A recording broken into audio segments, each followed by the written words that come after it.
Hey everybody, thanks for checking this video out. This video is going to show you how to add numbers in front of text strings that are already in the cell. It's going to put the number right in the cell. So just to give you some context, I am an adult educator. I have to manage my own rosters. I don't have an LMS that does it for me. So and I also teach virtually to many different sites at the same time. Each site can have its own roster, so I might be teaching to a couple of different locations, as indicated here by column E and column F. And I would usually have to come in and put a 1 in front of there if I wanted it to look pretty, and a 2, and so on and so forth. But I got tired of doing that, and full disclosure, I am relatively new. Well, not relatively, I am new to VBA. So as somebody that's new to VBA, trying to find something specifically talking about how to do this was quite a challenge. So I kind of felt like there was a gap out there, so I figured I'd fill the gap. So here's what I've got. You've got a list, and you want each cell to be numbered, not in a different column, but in the exact same cell. So basically what I'm going to walk you through is how to create a button, how to the code required for the macro, and then all you have to do is click number them, and voila, you've got the numbers listed in there. If one of the cells was blank, it would skip it for you and not cause the software to crash. So let's talk about how to do that.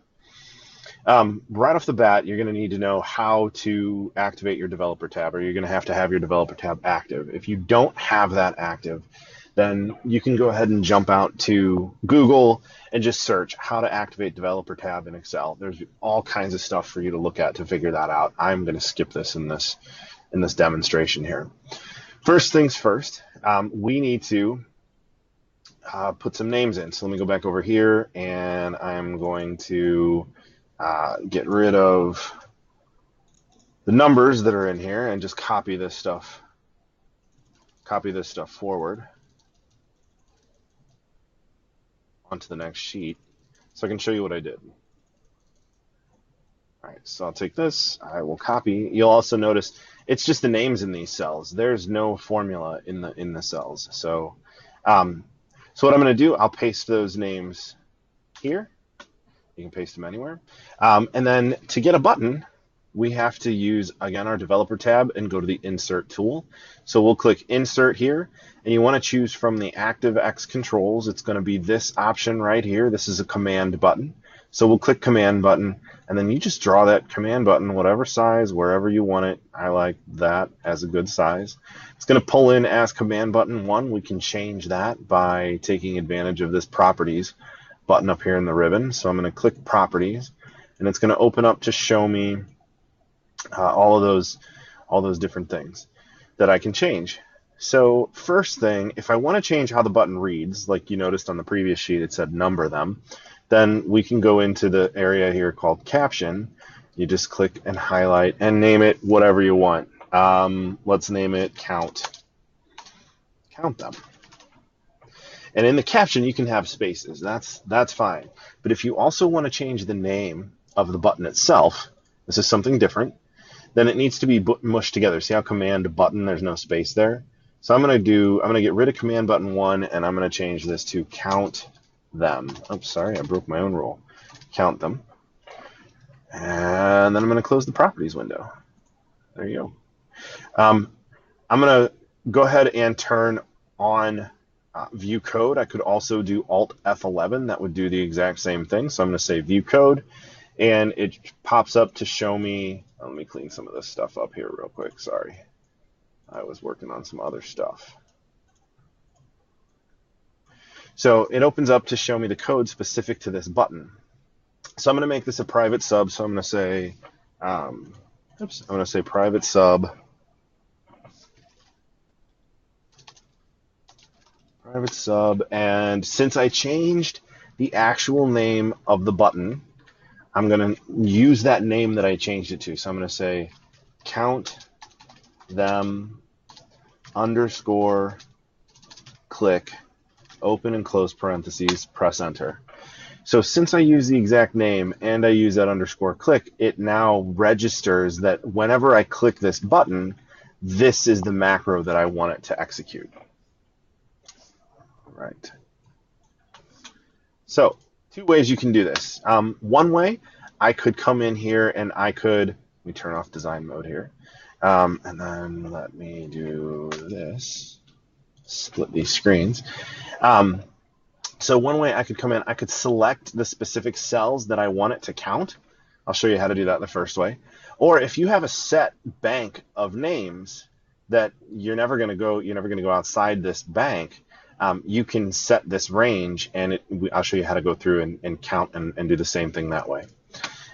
So for working with the selection, we're going to say, and you can use whatever variables you like, but I'm going to call out some variables here. So I'm going to do dim, and then we'll say a, and call it whatever you want. This is a variable as range. I'm going to say dim CountCell as integer. So CountCell is a variable that I'm going to use later to kind of help me loop through each cell in here and apply that sequential numbering. So next, I'm going to use the for each command. So I'm going to say for each a or cell in the selection that I'm going to highlight, selection. I'm going to use an if function here. So if a.value greater than and less than and greater than next to each other basically means if that particular cell doesn't equal, and then quotes, open quotes, open quotes, close quotes. So if the particular cell doesn't equal nothing, in other words, if it equals something, then I do want it, I think I turned insert on. Then I do want it to do something. So I'm going to say, if that particular cell that it's looking at in that moment doesn't equal nothing, then take that variable CountCell from above, CountCell, and take it from 0 and add 1 to it. So I'm going to say it equals itself, but plus 1. Then, if it does actually equal something, I want it to take that first. I want to change that value in that cell, and I want to say a value equals the CountCell number after it's ticked up. I want to do and CountCell, and I want to do open quotes, open parentheses, a space, close parentheses. That part's important. If I didn't do that, then what would happen is it would just simply come in here and say 1 and 2 and 3 with no spaces. It would look kind of goofy, and nobody really wants that. At least I don't want that. I don't know about you. Maybe you want that. So then I'll come back over into my VBA, and I'm going to use the ampersand again because I want that number. I want the count cell. I want the number. I want the parentheses and the space, and then I want that value again. I don't want to get rid of John, Fran, Dan, and Tom. So I want to say a.value again. Then I want to end my if. End if.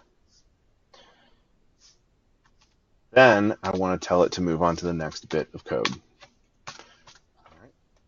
So this little bit of code here will allow you to select a section and count it. Pretty cool, huh? I thought so. Let me clear that out. And I'll take the the code here, and I'll paste it into the comment section below, so you guys you don't have to sit here and try to pause my video and type it in. Now, I told you there's another way. So if you don't want to have to worry about the selection piece, if you just want to click count them, and it sees all of these names and gives sequential ordering or sequential numbering top to bottom, then we're going to have to change our code here a little bit. So let me go ahead and actually get out of that cell. I'm gonna delete this out of here. Delete that out of there. And I need to add in a couple extra variables.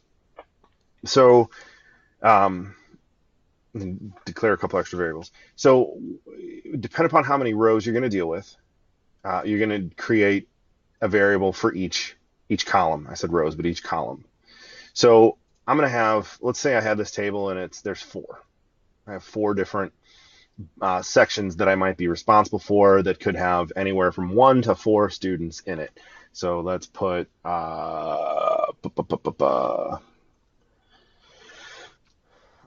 Craig and Jerry and Louis, and let's go over here and do Harry and Greg and Harper. All right. So if that's the case, if you want to just count them, then without having to select them, then like I said, we need to declare a couple extra variables. So for me to keep things easy, I kept A. I'm going to do another variable as a range B, C, D, so on and so forth. You can do whatever you want to help it make sense for you. That was AB as range, dim C as range, dim D as range. There we go. All right. So then I need counters for each bank. Now, look, I'm sure there's a better way to do this.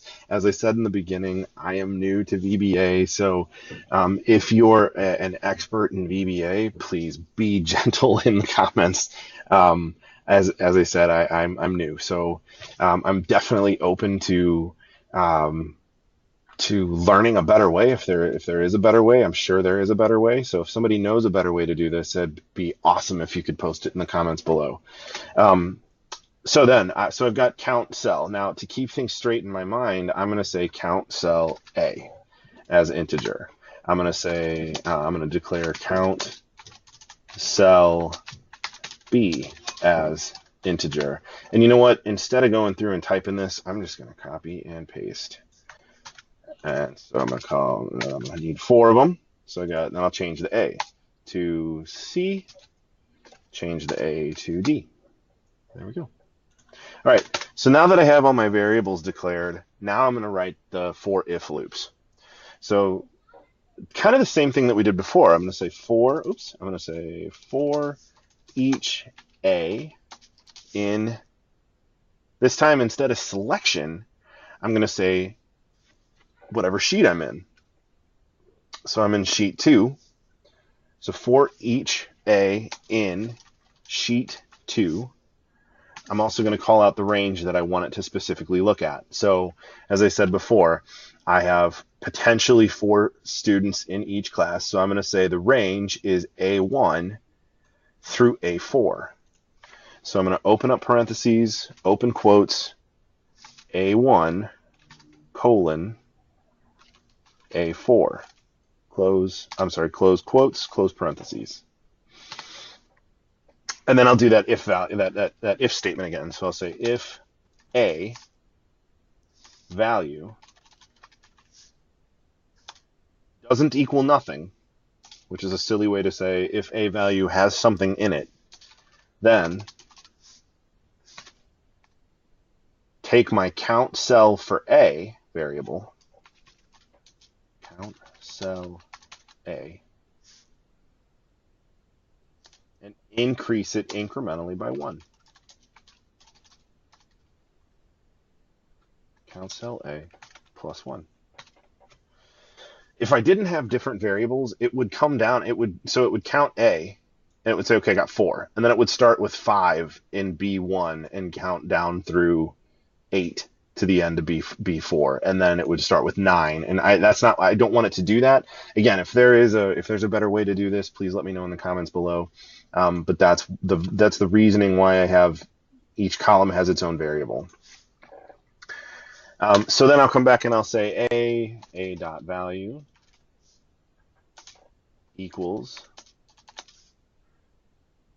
I want that CountCellA variable. I want ampersand.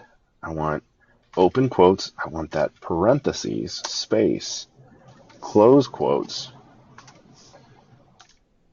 And then I want it to reprint that same value again. So I want a.value again. I need to end my if, and then tell it to move on to the next set of instructions. So basically what I'm going to do is I'm going to take this block here, this for each through next, and I'm just going to repeat it. Oops. I actually copy it first. So just Control-C, Control-V to paste it in. But remember, as you go, you need to change the variables so that they're relevant for what you're wanting to do. So it doesn't make sense for me to do the A again, so I'm going to change all the A's in this block to B's.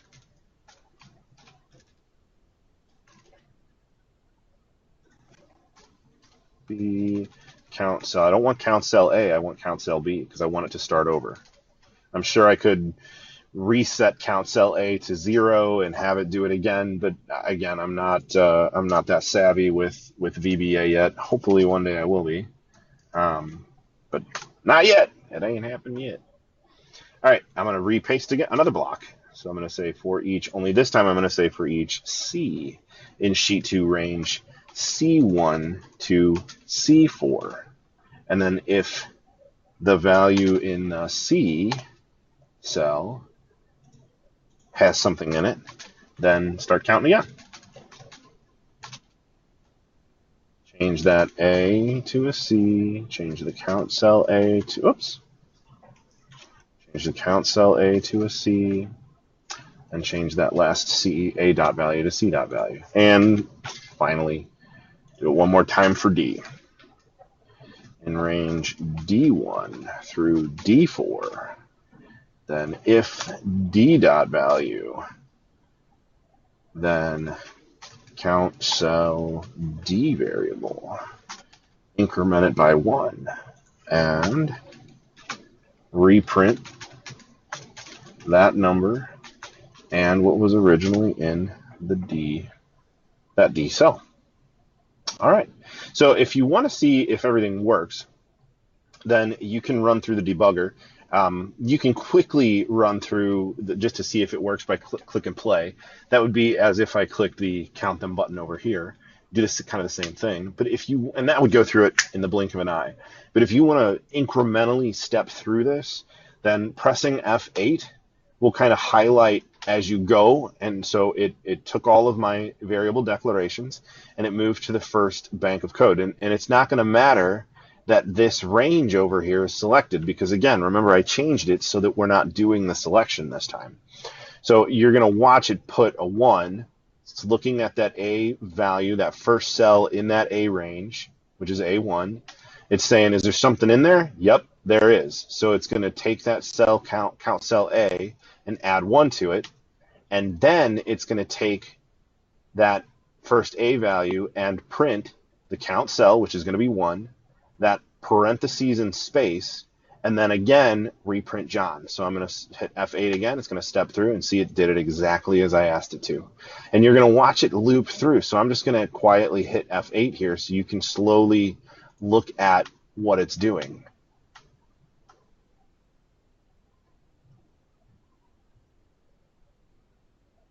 Now, once it goes through and it feels that there is something, there's a cell, or it completes that range, then it's going to move on to the next set of instructions.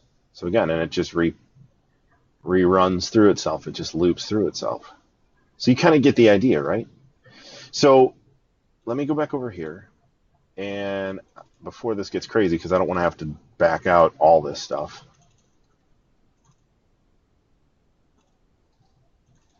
Remove all these numbers. So you got your stuff, you got your data in, you want them sequentially numbered, and all you got to do is press count them.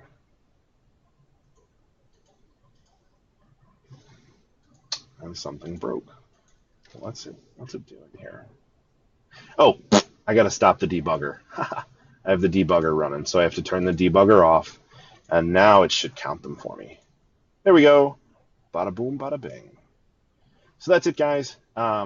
couple of different ways to apply additional text inside a cell that already has text inside of it. Again, this was kind of a hairy thing for me to figure out. It took me a while, so I thought I would share. Please feel free to leave comments in the bottom. And if there is a better way to do it, let me know. I would love to know because I'm sure this code is longer than it needs to be.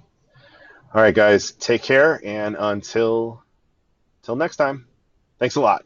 Bye-bye.